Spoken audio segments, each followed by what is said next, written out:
today showing there have a Microsoft account login in Windows. So we no need this account. Then what we do, we are not clicking the sign out. We just go in the setting,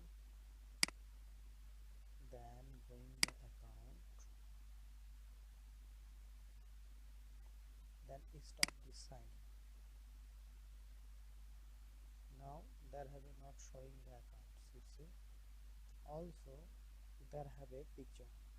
Then what we will do, just click the browsers, you have any downloaded pictures or anything. There have one other picture. I'll just give this, showing what is this.